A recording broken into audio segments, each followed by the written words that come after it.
Remy LeBeau, aka Gambit, first appeared in Uncanny X-Men number 266 in June of 1990.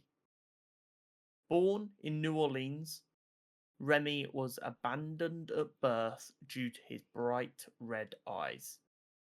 He was discovered by a group of thieves who raised him and taught him their ways, until one day, at the age of 10, he attempted to pickpocket the head of the Thieves Guild, Jean-Luc Lebeau. Seeing great potential in the child, he adopted him and raised him as his own. Remy would go on to live with Jean-Luc, and at this time he would meet and have a Romeo and Juliet style relationship with Bella Bordeaux, the granddaughter of the head of the Assassins Guild, the longtime rivals of the Thieves Guild, whom he fell madly in love with at first sight.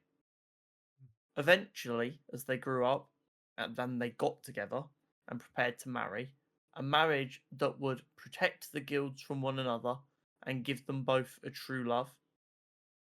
However, things were not all swell, as Bella's brother refused and challenged Remy to a duel.